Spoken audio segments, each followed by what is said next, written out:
Last hour we were looking at law, На прошлом часу мы с вами рассматривали закон, and particularly Mosaic law. и конкретно закон Моисея. And by the way, the Mosaic law is a foundation for all law. И, кстати, закон Моисеев – это основание для любого закона. There are stipulations in the Mosaic law that would be good to implement in many law codes. И есть такие условия в законе Моисеевом, которые хорошо было бы внедрить во многие другие кодексы и своды законов. In fact, Deuteronomy speaks of the greatness of the law in respect to all other nations. It's greater than any other law. И Второзаконие говорит даже о превосходстве закона Божия, закона Моисеева над законами любыми другими в других народах. Этот закон лучше любого другого закона. So the law is a revelation of God, of sin, of principles, of standards. Закон – это откровение о самом Боге, о грехе, о стандартах Божьих. But there's also a lot of revelation and insight, wisdom that can be gained from the law. Но также при этом очень много мудрости и откровений, и здравых мыслей можно подчеркнуть из закона. One of the main things the law will do for the history, in the rest of the history of Israel, is it'll regulate the dealings of God with the people. И одна из главных вещей, которые закон принесет народу Израилевому на протяжении всех историй, это он обозначит действие Бога в жизни народа. We saw that Deuteronomy predicts that God is going to deal with the children of Israel based on the law. Мы видели, что книга Второзакония указывает, предсказывает, что Бог будет поступать с сынами Израилевыми на основании этого закона. There are many examples that we can draw that show that this is exactly how God dealt with the children of Israel. И есть много примеров, которые мы можем привести, показывая, что именно так Бог и поступал с народом Израилевым, согласно их закону. Before the break, we looked at an example during the conquest. До перерыва мы с вами рассматривали пример из периода завоевания. In fact, one of the major elements of the prophets is this relationship between God, the people and the law. И на самом деле один из ключевых аспектов пророческих посланий – это как раз-таки взаимоотношения народа с законом Божьим и отношение Бога к ним из-за несоблюдения закона. Dania, look up Judges 2:20. Olia, look up Micah 6:1 Судьи through 4. 2:20, Оля Михей 6:1-4. And Oleg, look up Jeremiah 11. И Олег Иеремия 11. Now, these are just individual examples, И это лишь частные примеры. but you could find virtually hundreds of examples, particularly in the prophets. Но можно найти огромное количество примеров, сотни примеров, особенно в пророческих книгах. But during the period of the Judges, remember there was a lot of disobedience of God, a lot of rebellion in the book of Judges. В течение периода судей, вы помните, было много восстаний против Бога, много непослушания, мятежа And в этот период. notice chapter 2, verse 20. И обратите внимание, 20 стих 2 главы книги Судей.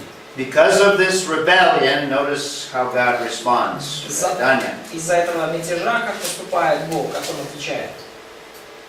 И воспылал гнев Господень на Израиля, и сказал он: за то, что народ сей приступает завет мой, который я поставил с отцами их, и не слушается гласа моего. Read 21. Я не стану уже изгонять от них ни одного из тех народов, которых оставил Иисус, когда умирал. Notice, because the nation has violated or transgressed the covenant, that's the Mosaic covenant. Обратите внимание, по причине того, что народ приступил, нарушил завет, и речь идет именно о Моисее. Here's an example where one of the curses is if they disobey, then God's not going to protect them from the nations. То вот пример проклятия, да, из-за того, что они не послушались Бога, Бог их больше не будет защищать от вражеских народов. When Joshua conquered cities, it was not because the nation of Israel was necessarily a powerful military force. Когда Иисус Навин завоевывал языческие ханаанские города, это случалось не потому, что Израиль был так уж в военном плане сильнее и более продвинутый, чем другие народы. It was because God was driving out those Canaanite peoples. Это было по причине того, что Бог изгонял эти ханаанские народы. This passage says because they violated the covenant, He's going to withdraw that military force for them, or His power for them. Да, и теперь Бог говорит, что поскольку они нарушили Его завет, поскольку они были непослушны, то Бог теперь свою силу, свою вот эту помощь в военных вопросах, Он убирает, Он забирает от них. Теперь они будут уже более уязвимы. And there's an interesting passage in the book of Micah. И есть очень интересный отрывок в книге Михея, книга пророка Михея. And Olya, I'll have you read chapter, what is it, 6? И, Оля, прочитай, пожалуйста, 6 главу с 1 по 4 стих. Слушайте, что говорит Господь. Встань, судись перед горами, и холмы да слышат голос твой. Notice, before she reads on, notice I will plead your case before the mountains. Обратите внимание, да, что вот, судись перед горами, то есть как бы судебное разбирательство прямо перед горами будет происходить. In fact, God is going to bring a case against the children of Israel. This is a legal proceeding. Здесь мы видим судебное разбирательство, то есть Бог выносит как бы иск против народа израильского в этом отрывке. Read just verse 2 for now. Стих 2, прочитай, пожалуйста.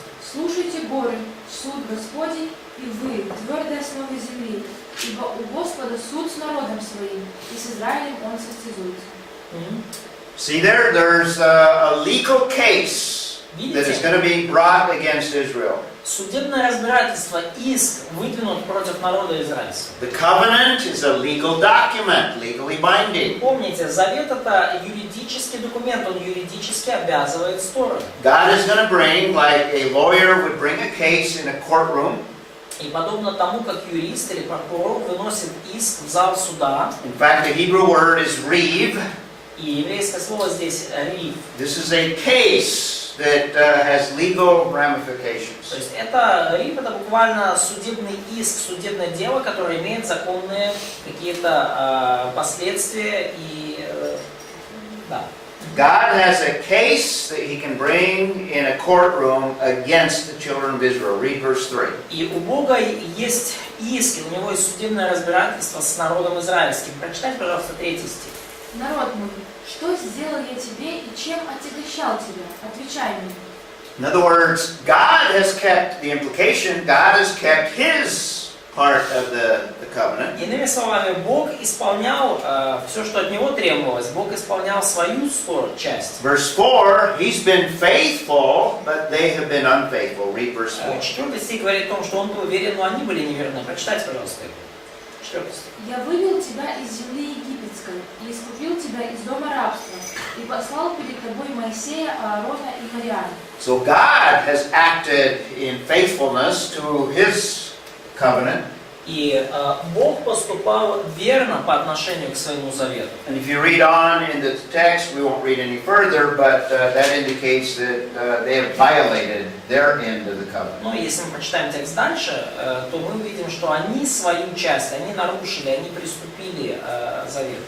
Now, at the end of their history, as recorded by Jeremiah and Ezekiel, И в конце израильской истории, как описано у Еремии и у Иезекииля, notice the basis of the nation going into captivity. обратите внимание, на каком основании народ отправляется в плен. Is because over and over and over through a long period of time, Поскольку снова и снова на протяжении долгого времени under several kings, под властью нескольких царей Israel has continuously violated the covenant. Израиль постоянно нарушал завет. Oleg, start, read 1 and 2. Олег, прочитай, пожалуйста, Jeremiah 11. 1 и 2, и Иеремии 11 главы стихи. Слово, яке було до Єремії від Господа, слухайте слова завіту цього і скажіть мужам Іуди і жителям Єрусалима. Okay, these are the words of the covenant. In other words, he's going to spell out some of the stipulations. Read То есть 3, это слова завета. Здесь сейчас пророк произнесет некоторые условия завета. 3 and 4. Прочитай, пожалуйста, 3 и 4. І скажи їм, так говорить Господь, Бог Ізраїлів, проклята людина, яка не послухала слів завіту цього, який я заповів батькам вашим, коли вивів їх із землі єгипетської, із залізної печі, сказавши, слухайтеся гласу мого і робіть усе, що я заповідаю вам, і будете моїм народом, і я буду вашим Богом.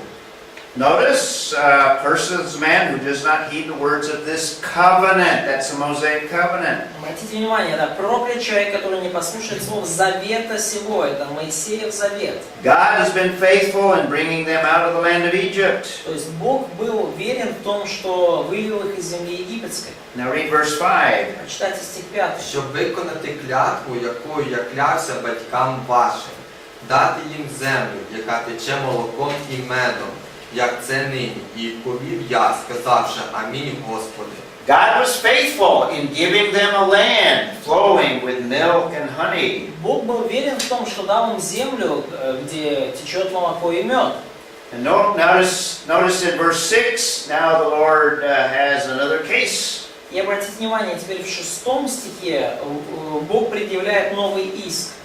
І сказав мені Господь, проголоси усі ці слова у містах Іуди і на вулицях Єрусалима, і скажи, слухайтеся слова завіту цього і виконуйте їх. Okay, that's 7. Did you read 7? Бо батьків ваших я умовляв постійно з того дня, як вивів їх із землі єгипетської, до цього дня напоумлював їх із раннього ранку, говорячи, слухайтеся гласу мого. These are the words of the covenant. Итак, снова слова завета сего. God has been faithful, they are unfaithful. Бог был верен, они были неверны. Their unfaithfulness is spelled out in verse 8. И их неверность, она четко обозначена в стихе Let's 8. have Yulia read 8. Юлия, прочитай, пожалуйста, 8 стих. Но они не слушались и не преклоняли ухо свое, а ходили каждый по угодству злого сердца своего. Поэтому я навел на них все сказанное в завете всем, которое я заповедовал им исполнять, и они не исполнили. Okay, that's the curses of the covenant. He's going to bring the curses. И вот это проклятие завета, и теперь Бог эти проклятия наведет на них. And by the way, in the curses, in Deuteronomy 28, И, кстати, вот в этих проклятиях, во Второзаконии 28, it includes captivity. It doesn't spell out the Babylonian captivity, but it talks about в captivity. список проклятий, наказаний включен плен. Не говорится о вавилонском плене, но сам по себе плен включен. And let's see, read 9 and 10. Прочитайте, пожалуйста, 9 и 10 стих. И сказал мне Господь, есть заговор между мужами Иуды и жителями Иерусалима. Они опять обратились к беззакониям праотцов своих, которые отреклись слушаться слова, и пошли вослед чужих богов, служа им. Дом Израиля и дом Иуды нарушили завет мой, который я заключил с отцами. Okay, Israel has violated the covenant. Итак, Израиль нарушил завет.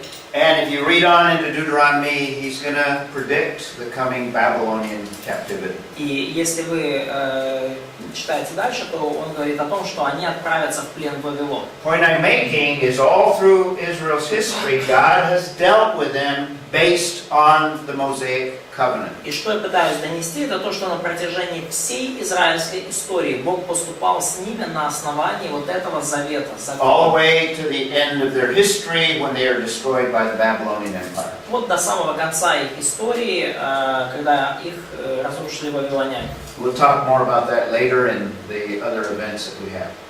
И мы поговорим об этом позже, говоря о других событиях. So we have several implications. The Mosaic law is the constitution of the Есть nation. несколько выводов, которые мы можем сделать из закона. Первое. Закон Моисеев – это конституция Израиля. That constitution has absolute characteristics about it, or the characteristics or absolutes. В этой конституции используются абсолютные характеристики и термины, то есть она говорит нам об абсолютах морали и так The далее. main purposes of the law is to reveal God and His standards. Одна из ключевых целей закона – это являть Бога и Его стандарты. Also, God is going Порядок не перепутаны просто. Откровение и Конституция. God- Slides a little bit mixed. to...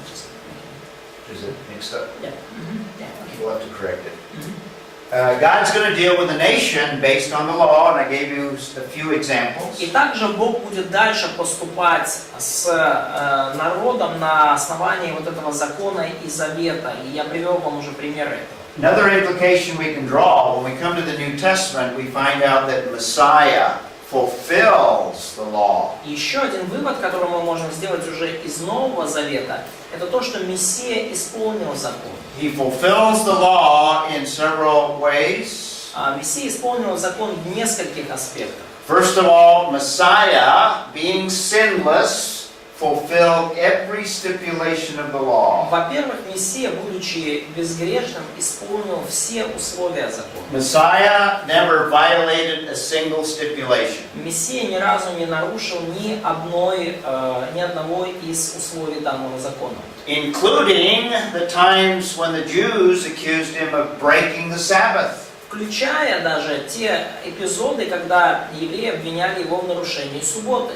He's actually restoring the purpose of the Sabbath, which is not only to give rest, И Иисус, делая то, что Он делал, не просто Он восстанавливал цель субботы, и целью субботы было не просто покоиться, давать покой, but to even glorify God on the Sabbath, and his healings did that. но также цель субботы была в том, чтобы прославлять Бога в этот день. И Иисус делал это, совершая исцеление. Это исцеление вели к славе Бога. So he fulfilled the stipulations of the law to the letter and perfectly. И поэтому Иисус исполнил все требования закона до последней буквы и совершенного образа. That's why we say that Christ is sinless. There's no sin in Christ. Вот почему мы говорим, что Христос безгрешен, что в нем нет никакого греха. He also fulfills the law in the sense the law anticipates the ultimate И sacrifice. также Иисус исполнил закон в том смысле, что закон предвосхищал уже, ожидал окончательную жертву. The book of Hebrews makes the point that his sacrifice is the one and final sacrifice. Книга послания к евреям дает нам понять, что его жертва это одна и заключительная последняя жертва. The sacrifice for sin, that is. Это единственная и окончательная жертва за грех. Christ fulfilled that huge aspect of the law that specified all the sacrifices. И Иисус исполнил вот тот аспект закона, который касается вот, жертвоприношения. Все это огромное количество жертв. He's also the fulfillment of what some of the feasts celebrate. И также Иисус исполнил то, что праздновалось в течение многих праздников. Paul tells us that Jesus is the ultimate Passover lamb, the feast of Passover.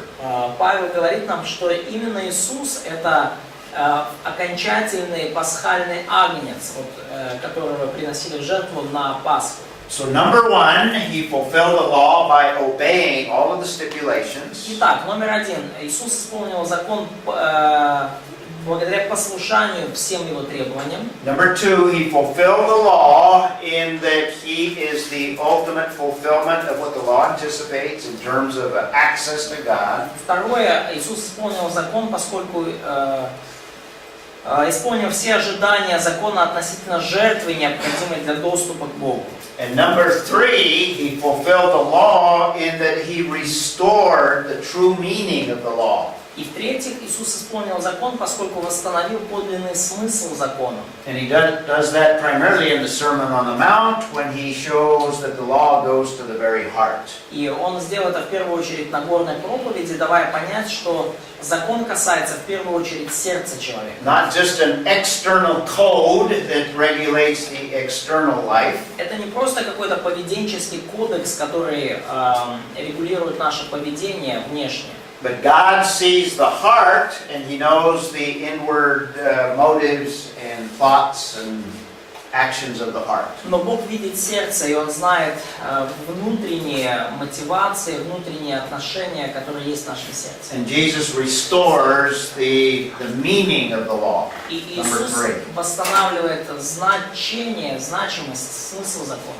And closing thought, dealing with law, we can't overemphasize the importance of Scripture enough. И как бы наш вывод из исследования закона: мы не можем преувеличить значимость Писания. Мы не можем преувеличить значимость The Писания. law is revelation. The law is Scripture.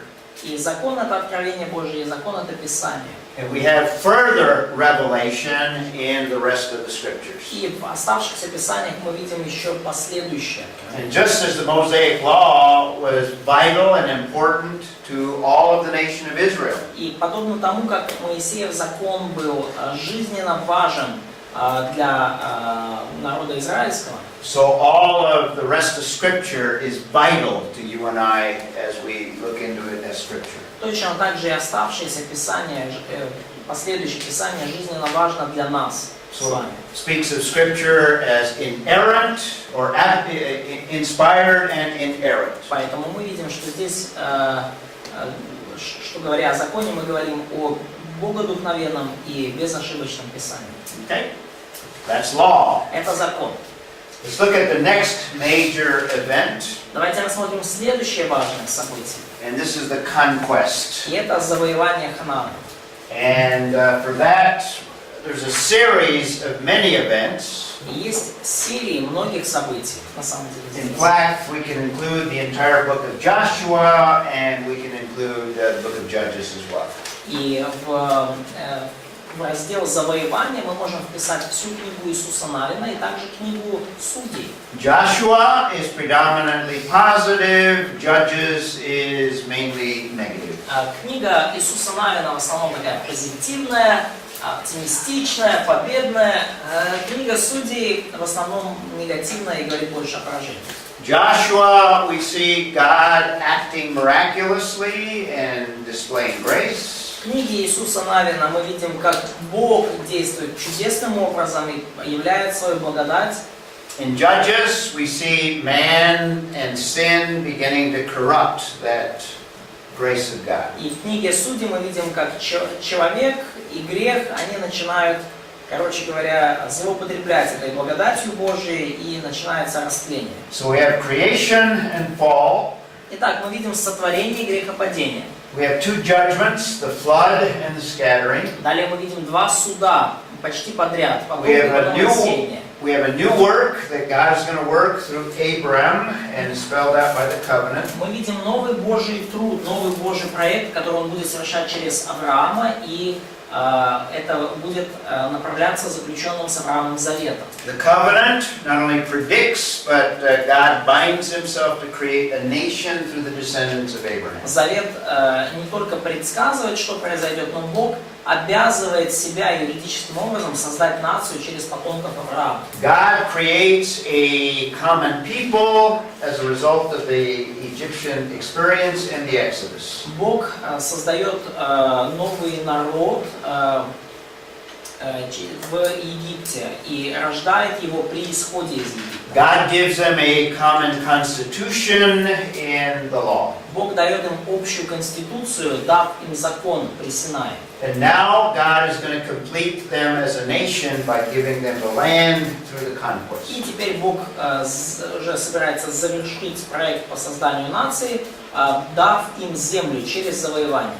And the conquest will also reveal a major characteristic of God. И завоевание земли также показывает нам на ключевую характеристику, атрибут Бога. We're going to see that God is sovereign not only over His people, И мы увидим, что Бог суверенен, Он обладает суверенной властью не только над своим народом. God is sovereign in military affairs. Бог суверенен и даже в военных кампаниях. God is sovereign over all the surrounding Canaanite nations. Бог обладает суверенным владычеством над всеми ханаанскими народами. God is sovereign in fulfilling all of the promises that He's made, all of the covenants He's entered into. И Бог владычественно исполняет все обетования, которые Он дал, и все условия заветов, в которые Он вступил. So we're still looking at that period of time. We're talking about the emerging of Israel or emergence of Israel. И мы все еще с вами рассматриваем вот этот второй этап Ветхого Завета,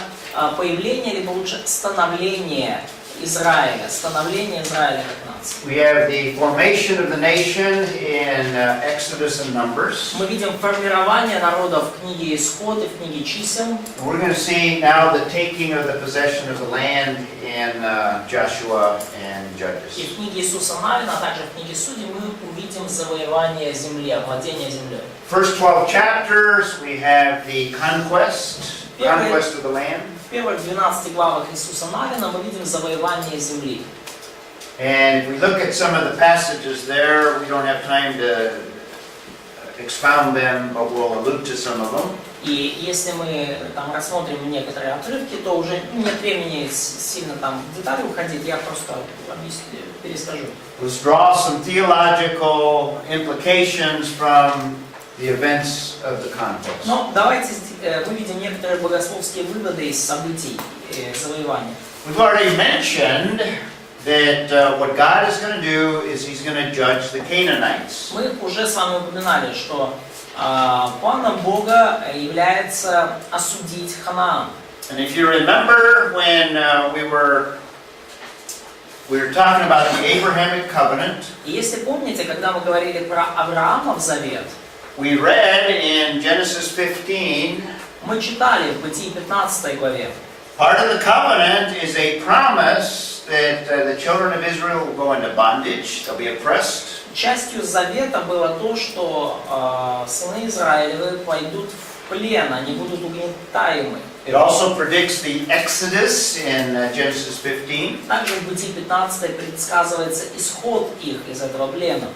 And it also mentions that God is going to bring them into the land, the children of Israel. Также там упоминается тот факт, что Бог приведет сынов Израилевых в землю. And for a period of 400 times, He's going to allow the Canaanite culture to degenerate. И на протяжении 400-летнего периода Бог позволяет ханаанской культуре растлиться, развратиться окончательно. He's going to allow the Canaanite culture to reach its ultimate point of degeneration. И Бог позволяет ханаанской культуре достичь уже окончательной точки невозврата в развращении. This is Genesis 15, all the way back to the time of Abraham. Бытие 15 глава, это все еще во времена Авраама сказано. That time has come about, and what we have here is God's judgment on the Canaanites. И вот время пришло, вот как раз, и то, что мы видим дальше, это Божий суд и завоевание. The setting of the book of Joshua happens, we have a description in the book of Numbers. И уже такой исторический фон для книги Иисуса Навина мы видим в книге Чисел. Where the children of Israel, after 40 years, После 40 лет блуждания по пустыне сыны Израилевы have to progress through Edom, they have to progress through Moab. они должны были пройти через Едом и Моав. In fact, they conquered the Moabites, and God gives them the land on the east side of the Jordan River. И, кстати, они завоевали землю Моавитскую, Бог дал им землю на востоке реки Иордан. And they progressed to a point just across the river from Jericho. И они продвинулись до момента, когда они стояли вот буквально вот через реку Иордан перед городом Иерихон. Now this is the second generation after the first generation dies out in the wilderness. И это уже второе поколение израильтян, первое поколение умерло в пустыне. And remember, even Moses is not permitted to enter the land. И помните, что даже Моисею было не позволено войти в землю. Now Moses is given a view of the land from Mount Nebo, where you can see much of the land of Palestine. Да, ну, конечно же, Моисею было позволено там в бинокль посмотреть на землю с горы Небо. Там оттуда он мог видеть большую часть Палестины. And the book of Deuteronomy ends with the death of Moses and somewhere on Mount Nebo. И книга Второзакония заканчивается смертью Моисея где-то на этой горе Небо. Book of Joshua begins with the children of Israel on the east side of the Jordan River. И книга Иисуса Навина начинается с того, что сыны Израилевы стоят у восточного берега реки Иордан. And a reference is made to the King's Highway. This is the highway that they're on, a major route in that time frame. И указывается в книге вот царский путь. Это ключевая дорога, которая проходила по этой территории в то время. And it mentions the Arnon River, and some major things took place there. И там упоминается также река Арнон и некоторые события важные, происшедшие там.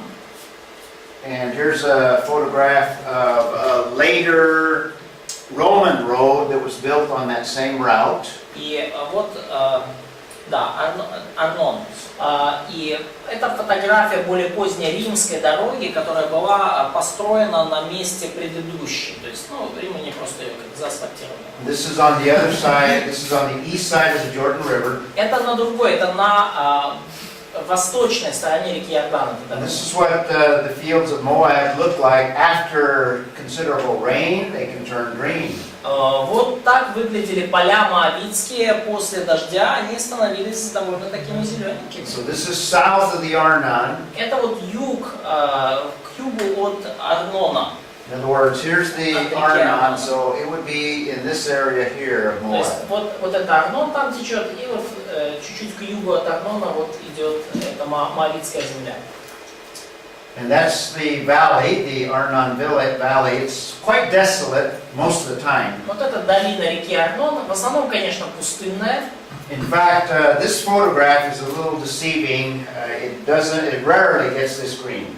И на самом деле эта фотография, это немножко такая, она рекламная, обманчивая. Очень редко так зелено там. Most of the time it is more desolate like this photograph. Большую часть времени там пустыня, как на этой фотографии. You can see the river meandering through the valley there. И вы видите, как река тут петляет через долину. Children of Israel are progressing north. И сыны Израиля, они двигаются вперед на север. And this looks from the south. А это взгляд с юга на север. And obviously that's at this point here. Ну и вот очевидно, вот это вот та точка. There's a mention of battle at Dibon, and there's some archaeological remains that have been uncovered there. И упоминается битва при Дибоне, и есть некоторые археологические остатки, находки в этом месте. Now this archaeology dates later than the period of the conquest. И эти находки уже датируются более поздним периодом, чем период завоеваний. But it represents a Moabite temple that existed on that site. Ну, по крайней мере, археологи раскопали моавитский храм, находившийся на этой территории. Another shot of the Arnon River. Вот еще один снимок реки Арнон. Now, this brings us to an issue that a lot of people accuse the Bible and Christians of supporting genocide. И все это нас плавно приводит к большой проблеме, к большому обвинению, которое подвергается и сама Библия, и христиане. Как же это так устроили геноцид? How do we answer this issue? How do we answer that question? Как нам ответить на этот вопрос, как нам ответить на эту проблему? Well, first of all, if you remember from Genesis 15, we read the passage, so we don't need to read it again. I'll just remind you of it. Во-первых, если мы вспомним Бытие 15 главу, текст сейчас читать не надо, вы его, надеюсь, помните. Genesis 15:16 indicates that there's a time frame of grace. Бытие 15:16 указывает нам, что был у этих народов определенный период благодати. Doesn't use the word grace, but it talks about God allowing over 400 years of repentance, time for the Amorites. Слово благодать не используется, но смысл отрывка говорит о том, что есть еще 400 лет у амореев, чтобы покаяться, да, есть у них еще какой-то временной зазор. The Amorites were a particular Canaanite group, but the word Amorite sometimes is used for the broader Canaanite culture. Слово амореи это одна конкретная группа, племя среди всех хананеев, но порой это слово амореи используется для обозначения всей ханаанской культуры. Particularly in the book of Genesis. Особенно в книге Бытие. So what it implies is that God is giving them over 400 years of grace. И что подразумевается этой фразой? Что Бог дал амореям, хананеям еще 400 лет благодати. But what's going to happen in the Canaanite culture, they're going to corrupt themselves and it's going to reach a climax. Но что случилось с ханаанской культурой? Они эти 400 лет использовали лишь для того, чтобы еще больше растлиться, и все зашло уже слишком далеко. It's the time of Joshua when that time of grace is ending. И во времена Иисуса Навина как раз таки вот этот период благодати закончился. So what we have is not genocide, because remember some of the passages in Deuteronomy spell out that they're to destroy men and women and animals, everything, destroy everything. Israelites. Да, но то, что мы видим в книге Иисуса Навина, это не геноцид, поскольку уже во Второзаконии мы видим повеление уничтожать все вообще, да, мужчин, женщин, детей, животных, все, что движется. And to the minds of people today, it almost appears like God is commanding genocide. С точки зрения современных людей кажется, так тут Бог повелевает просто геноцид устроить. But that's not the case at all. What we have is an example of God judging, and in fact, it's the judgment of the Но Canaanites. это не тот случай. То, что мы здесь видим, это одно из выражений Божьего суда. И в данном случае мы видим, что Бог судит Ханаан, Бог судит хананеев. The Genesis flood wiped out all of humanity of that time. Потоп в книге Бытие, Ноев потоп стер с лица земли все человечество того времени.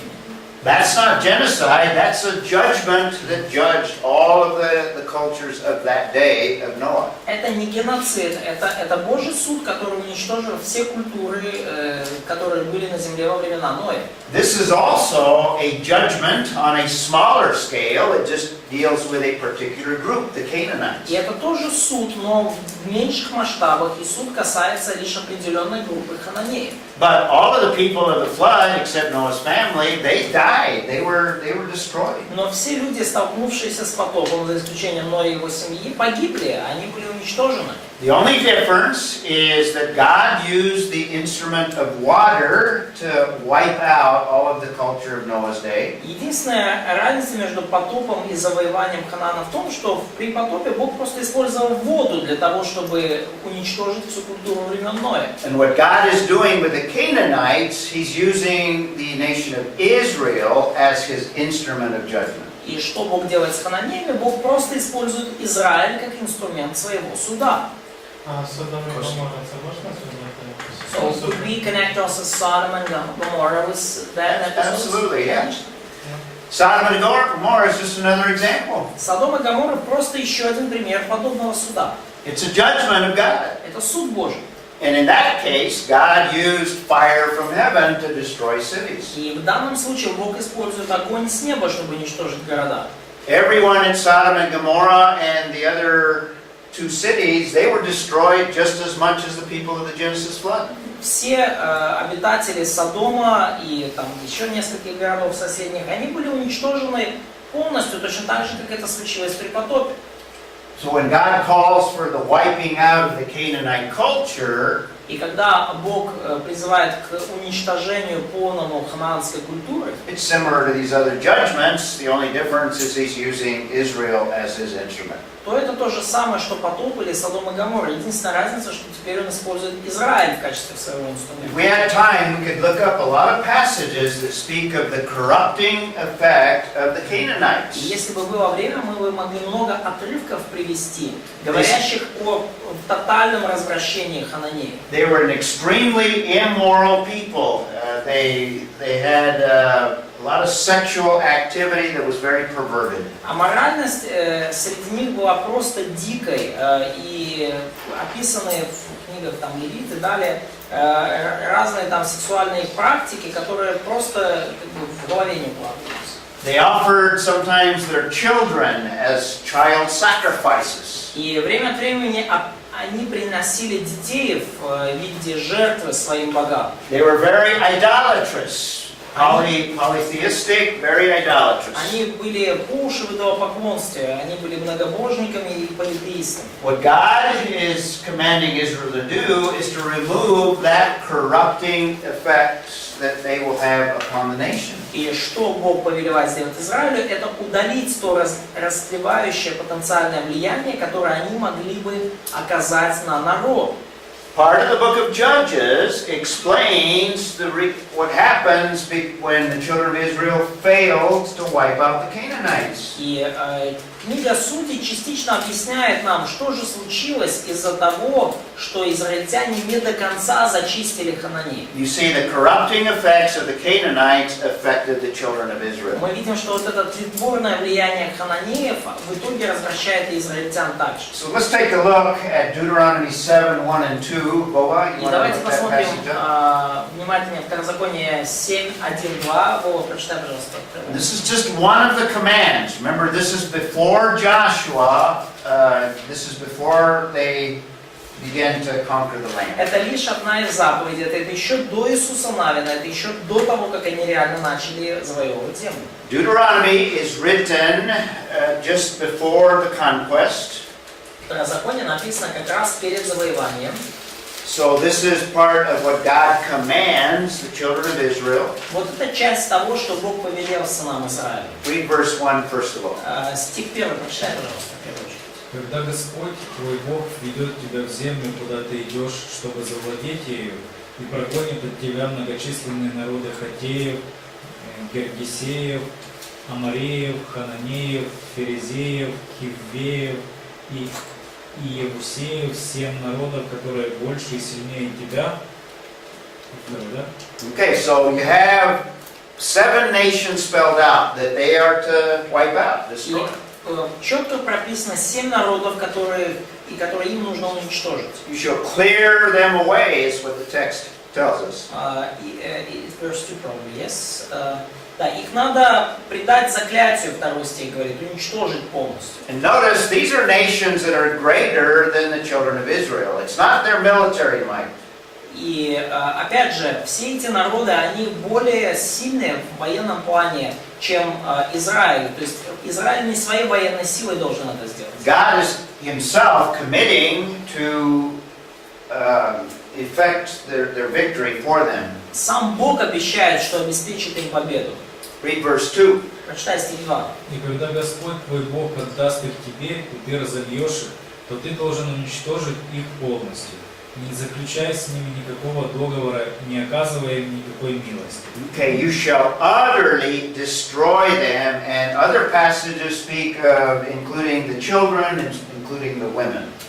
И этот отрывок говорит, что нужно полностью уничтожить, в синодальном предать заклятию. И другие отрывки говорят нам, что уничтожение касается и женщин, и детей. Don't enter into covenant with them, wipe them out. Не вступать с ними ни в какие союзы, зачищать полностью. This is not genocide, this is God bringing judgment. Это не геноцид, это Бог наводит на эти народы суд. This is the command of God. So the children of Israel under Joshua did not commit genocide. Это Божья заповедь. И сыны Израилевы под руководством Иисуса Навина не совершали геноцид. They're simply obeying, at least partially, what God had spelled out earlier in Deuteronomy. Они просто повиновались, как минимум, частично тому, что Бог ранее повелел делать во Второзаконии.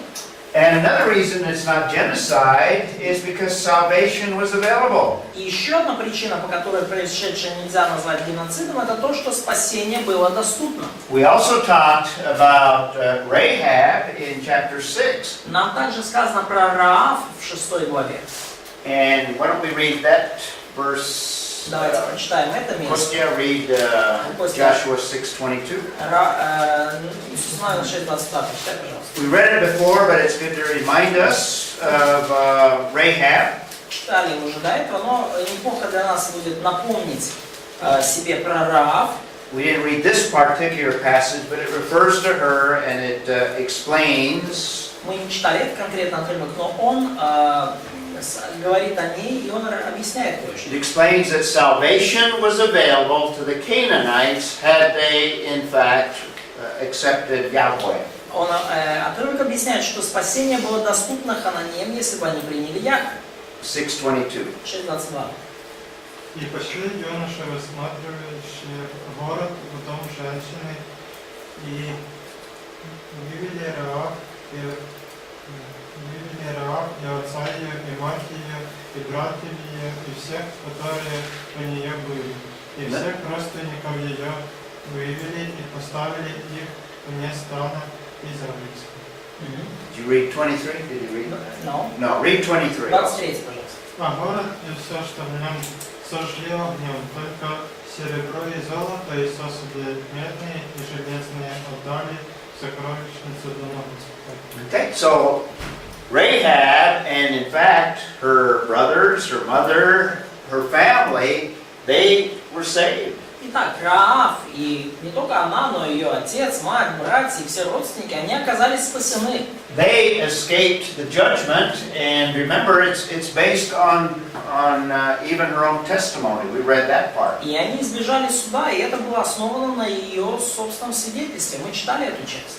So the point to make with anyone that is critical of the biblical text И то, что можно ответить кому-то, может, из критиков библейского текста, stress the idea that this is a judgment, for one thing. во-первых, вам нужно подчеркнуть, что речь идет не о геноциде, а о суде. Это It один was аспект. also something that would preserve the children of Israel, and in fact, because they failed, they were very vulnerable later on. И также эта мера должна была предохранить сынов Израилевых от растления, и более поздняя история показывает, что из-за неполного уничтожения они позже стали весьма уязвимы. But also emphasize that salvation was available, grace was still available. Но также нужно подчеркнуть, что спасение, оно доступно, благодать была доступна и тогда также. So the implication is that the Canaanites were deserving of God's judgment, even though salvation was available. Можно сделать такое, что хотя спасение было доступно, хананеи заслуживали Божьего суда. Also, the children of Israel failed to do exactly what God told them. И также сыны Израилевы не справились с тем, чтобы точно исполнить Божьи указания. You could consider this the major failure in the conquest was a failure to do exactly what God said. И основной ошибкой, основной недоработкой, провалом при завоевании можно считать неполное исполнение Божьего указания о зачистке.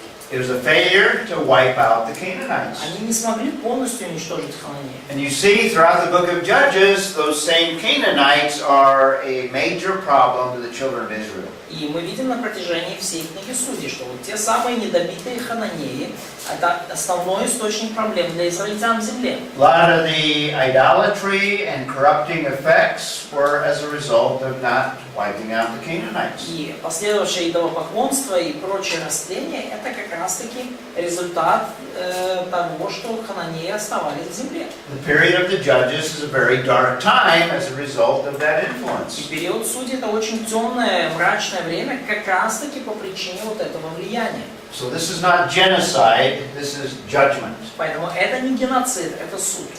Okay, now just an overview of what Joshua and the children of Israel successfully accomplished. Ну, вот такой краткий обзор того, что Иисус Навин и израильтяне успешно достигли. If you read the text through chapter 12 of Joshua, Если вы прочитаете текст вот до 12 главы Иисуса there were Навина, three major campaigns. то увидите три ключевые кампании военных. In some cases, God used military tactics, and in other cases, He used supernatural means. В некоторых случаях Бог использовал военные тактики человеческие, а порой Бог использовал какие-то сверхъестественные средства для достижения победы. The children of Israel started out with the conquest of Jericho, Сыны Израилевы начали завоевательную кампанию с Иерихона, and in fact, the second one is Ai, where they failed.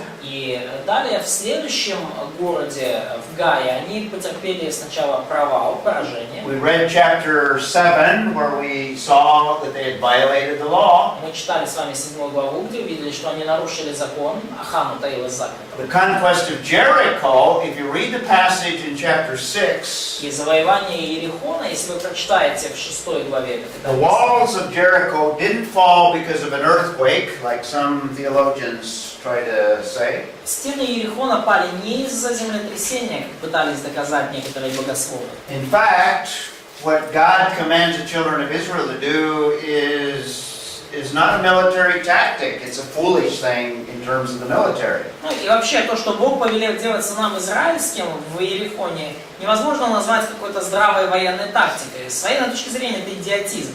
To march around the city 7 times blowing trumpets, what kind of a military tactic is that? Ходить там с трубами вокруг города 7 раз по кругу, что за глупость с точки зрения военной? Какой генерал такое прикажет? The walls of Jericho were huge, massive walls. Стены Иерихона были огромные, массивные стены. In some places it could have been 10 meters. В некоторых местах их размер, толщина достигала 10 метров. Huge, tall structures. Реально очень огромные, очень высокие конструкции. Some places probably 30 meters tall. В некоторых местах, наверное, метров 30 они были. So it wasn't the vibration of the ground as they marched around and the blowing of the trumpets that brought these walls down. Поэтому явно не вибрации земли из-за того, что они там топали, хлопали, ходили вокруг, трубили в трубы. Явно не это привело к разрушению. From a military perspective, that was really a foolish thing to do. С точки зрения военной, это был полный тупизм и глупость ходить и что-то там трубить. And I'm almost thinking that God told them to do that because in their minds they're thinking, well, you know, this isn't going to do anything. This is foolish.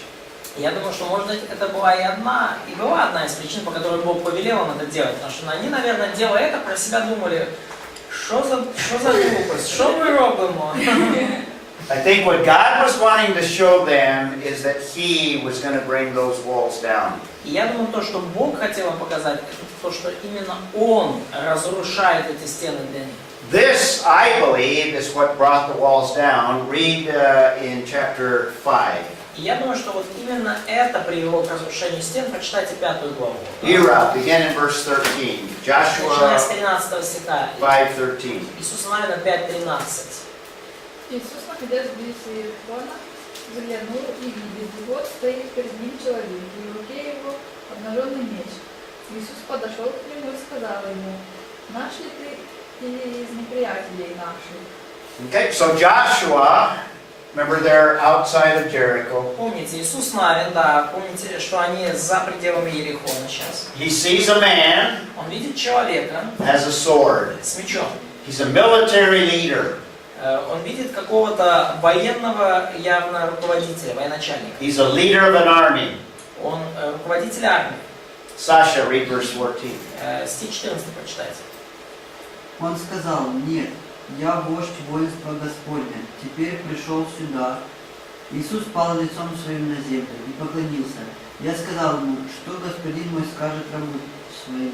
Okay, he's a military leader, but he's not a military leader in the normal sense, human sense. То есть это вождь, да, это какой-то военный руководитель, но не в обычном человеческом понимании, не какой-то генерал. He's a captain of an army of the Lord. Он глава воинства Господня. Now, he's invisible to everyone else, Для всех остальных он не видим. but Joshua is given a little glimpse of this personage, this angelic creature. Иисусу Навину дано краем глаза увидеть вот это ангельское существо. Vlad, read verse 15. 15 стих. Вождь воинства Господня сказал Иисусу, сними обувь твою с ног твоих, ибо место, на котором ты стоишь, свято. Иисус так и сделал. Okay, this is a revelation of the army of God. И вот это откровение мы здесь видим о воинстве Божьем. This is an angelic army. Это ангельская армия. Now, that's all it tells us, И это все, что нам сказано.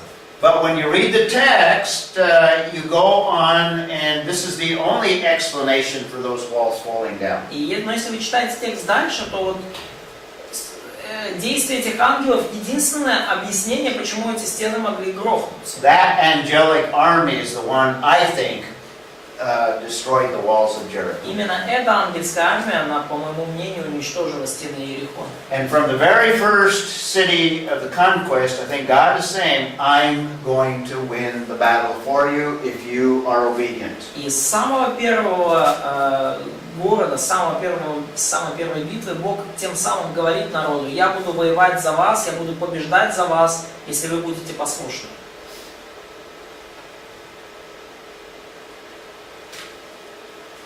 So I think the battle begins in Jericho. Итак, я думаю, что вот битвы начались в Иерихоне. Now this is a military tactic. God used them to divide the nation, so it starts in the center. Ну и здесь есть разумная военная тактика. Они начинают в центре, и Бог хочет, чтобы они разделили вот эту ханаанскую территорию, как бы разрезали ее. So the conquest at the very beginning divides between the north and the south. Поэтому завоевательная кампания с самого начала разделяет север и юг Ханаана. So it begins in Jericho. Начавшись в Иерихоне, Here's the Old Testament site of Jericho. ветхозаветная раскопка And by the Иерихона. way, you can see there's a New Testament site which is not too far away. И, кстати, есть еще новозаветная раскопка Иерихона. Они, кстати, недалеко друг от The друга. next photograph is taken from a point in this area here. Следующая фотография сделана вот из этой точки там, в той сфере. So there's Old Testament and New Testament Jericho. Вот это ветхозаветная и новозаветная Иерихона.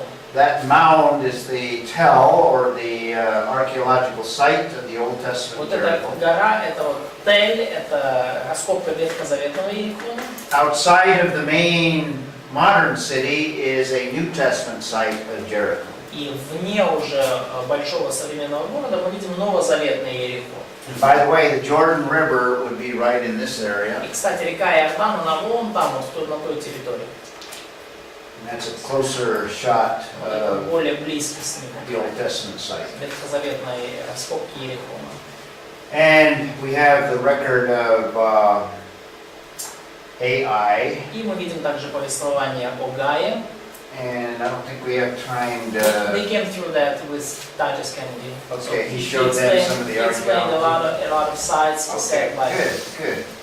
So he talked about the valley of Shibon. то есть он говорил, наверное, там про долину, которая долина Шибон возле Гая должна быть. Помните, он говорил про разные возможные раскопки для Гая. What site did Titus, because there's like 3 sites for Ai that archaeologists... Probably stand for Kirbet Makatir. Most okay. like. All right. Which is right, I think in this area here. But anyway, these slides just show a little bit of the site there. Да, ну вот это показывает вам как бы некоторые. There's the Wadi Shibon where some of the troops of Israel hid when the ambush came, when they led the people out of Ai. Да, ну вот и здесь есть еще вот показано место, где прятались израильские войска, когда они прогнали народ из. This is a military tactic that was very effective, where God is showing them He's going to use them. И это была военная тактика и очень эффективная. И Бог показывал, что Израиль также будет использовать. Sometimes He will win the battle supernaturally. Порой битва выигрывалась совершенно сверхъестественным образом. Sometimes He will use wise military tactics. Порой Бог использовал вполне такие мудрые, хитроумные военные тактики, типа сесть в засаде. But every victory is according to what God specifies. Но каждая победа давалась согласно тому, что указывал Бог. And these are just more photographs of that Wadi Shibon, where part of them were hiding out. You can see it's a valley that you can't see the bottom unless you're right at the edge. Да, ну и вот здесь Вади Шебан, долина, где они прятались, и вы видите, что невозможно низ долины увидеть, пока не подойдешь к краю. То есть, поэтому там можно в засаде сховаться. And that valley is today virtually the same as it was in the time of Joshua. И долина в наши дни выглядит примерно так же, как она выглядела во времена Иисуса.